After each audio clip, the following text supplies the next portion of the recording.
दोस्तों नमस्कार, स्वागत है आपका देवेंद्र उपाध्याय यूट्यूब चैनल पे।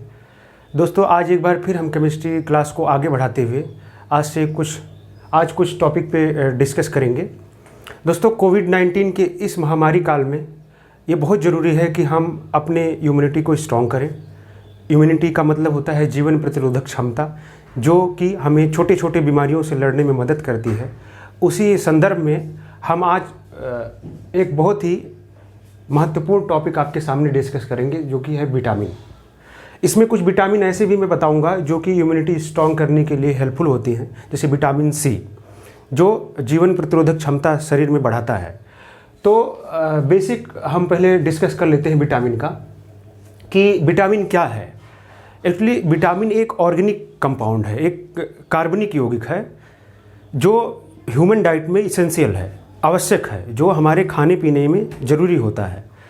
ये बहुत ही कैलकुलेटेड अमाउंट में ज़रूरत होता है, क्योंकि अगर दोनों केस में ये अगर ज़्यादा है और या इसकी कमी है शरीर में, तो दोनों केसेस में इससे सीरियस प्रॉब्लम होते हैं।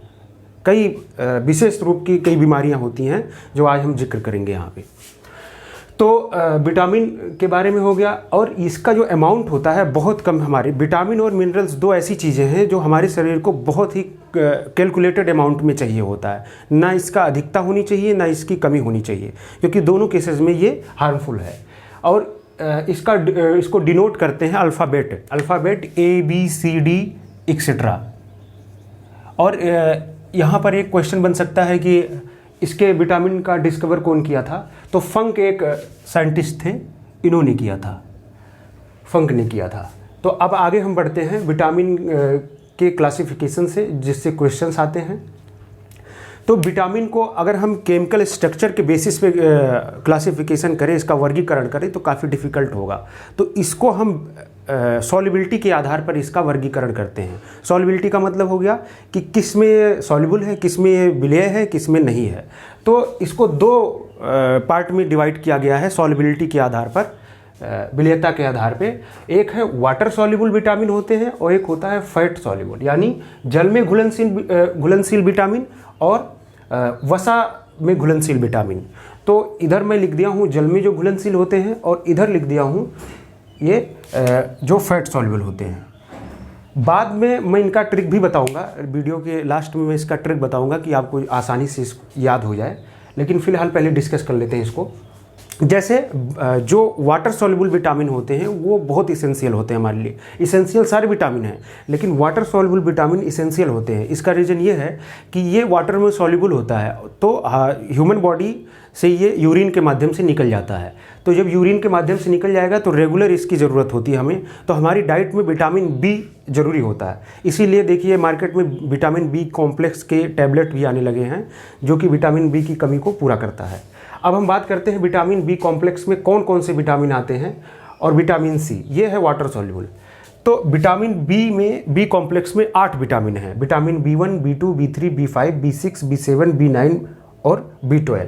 तो क्वेश्चन कहाँ से बनता है? क्वेश्चन पूछेगा कि इसके केमिकल नेम से पूछेगा। तो केमिकल नेम भी मैं यहाँ पर लिख दिया हूँ। इन सारे नेम के एक स्ट्रक्चर से, केमिकल नेम का मतलब ये स्ट्रक्चर है। विटामिन में कौन से, मैंने पहले ही बताया कि विटामिन एक ऑर्गेनिक कंपाउंड है जो कि इसेंशियल होता है। तो ये सारे इन जो केमिकल नेम है, इनके सारे स्ट्रक्चर्स हैं। तो मैं बताता हूँ। जैसे विटामिन B1 में थायामीन यूज होता है, ठीक है। विटामिन B2 में राइबोफ्लेविन यूज होता है। विटामिन B3 में नियासिन यूज होता है। और विटामिन B5 में पेंटोथेनिक एसिड यूज होता है। विटामिन B6 में पायरोडॉक्सिन यूज होता है। विटामिन B7 में बायोटीन यूज होता है। विटामिन B9 में फोलिक एसिड यूज का मतलब मैं कह रहा हूँ ये केमिकल नेम है, इसको ये भी कह सकते हैं, ठीक है। विटामिन B12 को कोबालामीन या साइनोकोबालामीन के नाम से जानते हैं। अब देखो दो चीज़ें हैं यहाँ पे। एक तो मैं बोला हूँ नियासिन को निकोटीनिक एसिड के नाम से भी जानते हैं। निकोटीनिक एसिड, निकोटीन का नाम आप सुने होंगे, तो जो कि टोबैको में पाया जाता है। अब ये हो गया इसका केमिकल नेम। तो यहाँ से क्वेश्चन बनता है, जैसे पूछ लेगा विटामिन B2 का केमिकल नेम क्या है, तो राइबोफ्लेविन। अभी मैं इसका एक ट्रिक बताऊँगा। वैसे आप लोग अगर पहले से अगर आपको ट्रिक पता है तो आप मेरा फॉलो नहीं करेंगे, अदरवाइज अगर आपको आसान लगेगा ट्रिक मेरा तो ज़रूर उसको देखिएगा एक बार। और फिर हम इसकी डिफिशियंसी के बारे में पढ़ेंगे कि किस विटामिन की कमी से क्या क्या होता है। जैसे विटामिन B1 की कमी से बेरी बेरी रोग, ठीक है। अब आपको ये सबसे अच्छा तरीका ये है, कई बार पढ़ते होंगे बेरी बेरी है क्या, लोग कहते हैं समझ में नहीं आता।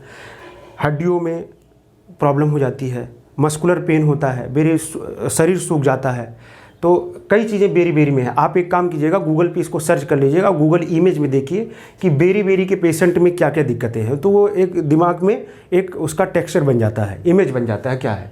और जैसे B2 राइबोफ्लेविन, इसकी डिफिशियंसी से होता है स्किन क्रैकिंग, जो स्किन होती है जगह जगह वो फट जाती है, ठीक है, और वीकनेस होती है, ठीक है। फिर प्लेगिरा एक है जो डायरिया भी होता है। आगे फिर विटामिन B5 से हम मेटाबॉलिक इशू होते हैं, जो हमारे खाना पचना नहीं पचना, इन सब चीज़ों से विटामिन B5 की कमी से होता है। और B6 की कमी से ये है न्यूरोटॉक्सिक इशू होता है, ठीक है। और ये vitamin B7 biotin skin problem और या हेयर लॉस, ठीक है, बालों का झड़ना। अब 2-3 विटामिन इसमें कॉमन है, B9 B12, जो कि कॉमन मैं इसलिए कह रहा हूँ कि इन दोनों की कमी से एनीमिया होता है, डिफरेंट टाइप की एनीमिया। लेकिन ये पूछ लेगा कि anaemia which of the following vitamin causes anaemia, तो एनीमिया आपका B9 B12 में दोनों में पाया जाता है एनीमिया। वो डिफरेंट टाइप के एनीमिया है। बोर्ड आप अगर इसको डीप में जाएंगे तो पता चलेगा क्या किस टाइप का एनीमिया B9 में है और किस टाइप का B12 में, लेकिन आपके एग्जाम्स में बस यही पूछेगा, ठीक है। और ये मैं इधर सोर्सेज लिखा हूँ, जैसे B1 का सोर्स है राइस ग्रेन आलू, और ये B2 का सोर्स है मिल्क वाइट एग सब्जियाँ। ऐसे ही B3 का मीट मिल्क हरी पत्तियों की सब्जियाँ। अगर आपकी विटामिन B5 से डेफिशिएंसी है, मेटाबॉलिज्म की इशू है, तो आप यहाँ पर वेजिटेबल्स ले सकते हैं, नट्स ले सकते हैं और आलू ले सकते हैं, इस टाइप का। और अगर B6 से न्यूरोटॉक्सिक इशू है तो आप सब्जी मिल्क और एग ले सकते हैं। और अगर B9 है फोलिक एसिड की डेफिशिएंसी, तो एग सीड्स मतलब अगर अंकुरित बीज कोई चीज़ है तो वो हम खाएं, और दूध और ईस्ट खमीर, ये सब चीज़ों से होता है, ये सब चीज़ों से दूर होता है। अब विटामिन B12 साइनोकोबालामिन, ये मीट वगैरह खाने से इसकी डिफिशियंसी कम होती है, एग मीट और मिल्क, ठीक है, जो वेजिटेरियन है मिल्क। अब बात करते हैं विटामिन सी की, ये विटामिन B कॉम्प्लेक्स। अभी मैं इसका एक ट्रिक बताऊंगा जिसके हिसाब से आप आराम से क्वेश्चन कर पाएंगे। विटामिन सी हो गया एस्कॉर्बिक एसिड, इसका स्कर्वी, ठीक है, इसकी कमी से स्कर्वी रोग होता है। तो स्कर्वी के लिए हमें सिट्रस फ्रूट खाना पड़ेगा, जैसे ऑरेंज हो गया, आपका नारंगी हो गया, ठीक है, इन सब चीज़ों को, आंवला हो गया, इन सब की कमी से मतलब अगर इन सबको खाने से स्कर्वी रोग दूर होगा, ठीक है। अब बात करते हैं फैट सॉल्युबल में KEDA 4 विटामिन हैं, जिसमें फिलोक्यूनिन आता है, क्यूनोन, या तो कहीं कहीं क्यूनोन के नाम से ही केवल दिया जाता है, या फिर विटामिन ई है tocopherol, vitamin D calciferol, vitamin A retinol, ठीक है। इनकी डिफिशियंसी क्या है, जैसे विटामिन के अगर आपकी में कमी है तो होती है एक्सीड ब्लीडिंग, ज़्यादा खून आपके बॉडी से खून बहता रहेगा। जैसे खून की एक बहुत अच्छा क्वालिटी ये है कि अगर खून ज़्यादा बह रहा है तो क्लॉटिंग होने लगती है, ब्लड क्लॉटिंग, जिससे हमारे स्वतः ही खून बहना रुक जाता है, वो चीज़ कम हो जाएगी, वो नहीं रुकेगी, ब्लीडिंग ही होती है। विटामिन ई एक होता है स्टेरिलिटी, मतलब सेक्सुअल इनएबिलिटी, नपुंसकता जिसे कहते हैं, विटामिन ई की कमी से होता है। विटामिन डी की कमी से रिकेट्स रोग, अस्थिभंगुरता, शरीर में जगह जगह आपकी हड्डियां जो हैं वो मुड़ी रहेंगी, टेढ़ी मेढ़ी रहेंगी, उसको रिकेट्स कहते हैं। विटामिन ए नाइट ब्लाइंडनेस, आप लोग जानते होंगे, रतौंधी रोग जिसको कहते हैं, और इसकी कमी दूर होगी गाजर, कैरेट और फिश ऑयल। विटामिन डी दूध, अंडा और धूप स्नान कहते हैं, एक्सपोज टू सनलाइट, अपने आप को सन के सामने रखना। और जो विटामिन ई की कमी है, जो कि सेक्सुअल इनएबिलिटी है, उसके लिए घी, मिल्क, ये सब ज़रूरत होती है। और विटामिन के लिए ग्रीन लीफ वेजिटेबल्स, हरी पत्तियों की अगर आप सब्जी खाएं तो विटामिन के की डिफिशियंसी को दूर कर सकते हैं। अब दोस्तों आते हैं इसको याद करने का तरीका, इतनी सारी चीज़ें याद कैसे रहेंगी। तो मैं आपको एक छोटा सा मैं ट्रिक बनाया हूँ, उसमें अगर आपको लगे, मैं ये मिटा रहा हूँ, यही लिख देता हूँ,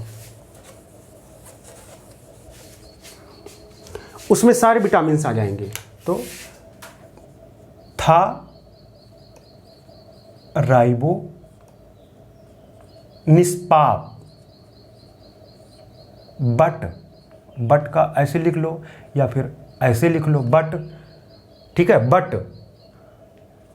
इसको बड़ा बड़ा लिख दूं, वहां दिख नहीं रहा होगा। था राइबो निष्पाप बट फूल को ऐसे फैलाया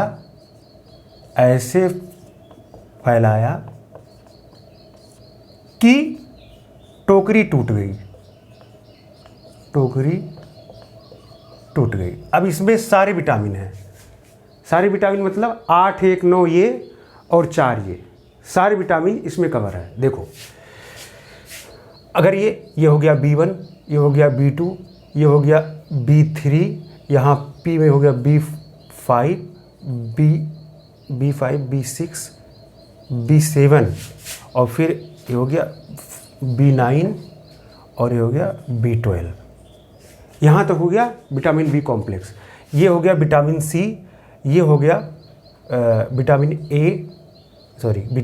के, ठीक है। और ये हो गया विटामिन ई, ये हो गया विटामिन टो हो गया विटामिन ई का, हो गया विटामिन डी, और री जो है वो हो गया विटामिन ए। अब देखो, ये केमिकल नेम है, ये केमिकल नेम याद करने का तरीका। और वैसे भी फैट सॉल्युबल और वाटर सॉल्युबल अगर आपको याद करना है तो कीड़ा, एक कीड़ा लिया, कीड़ा एक बना दिया ऐसे, कीड़े को हम एक ग्लास में रखे, ठीक है, और इसमें पानी था तो वाटर में कीड़ा सॉल्युबल होता है, कीड़ा पड़ा होता है, हमें दिख जाता है कि पानी में कीड़ा है। तो यानी कीड़ा जो है वो वाटर सॉल्युबल नहीं होगा, वाटर में विलय नहीं होगा। तो जब विलय नहीं होगा तो वो क्या हो गया, वो फैट सॉल्युबल हो जाएगा, यानी ये वाटर में सॉल्युबल नहीं है, ये कीड़ा, KEDA, कीड़ा, ठीक है।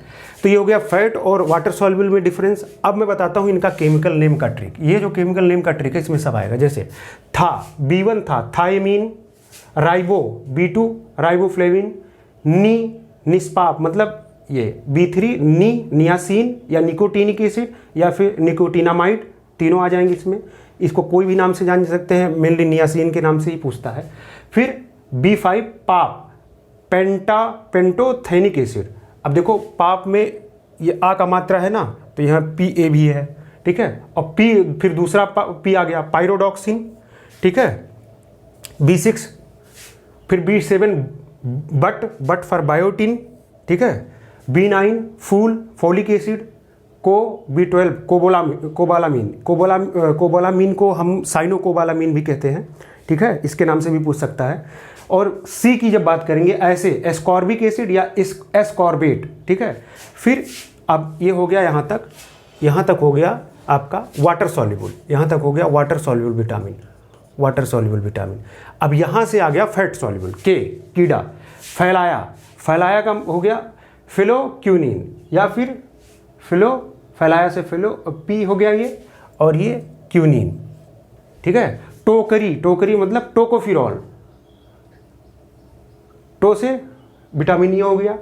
और कैल्सीफेरॉल हो गया का से, ठीक है। फिर ए हो गया रेटिनॉल, ठीक है, R से रेटिनॉल।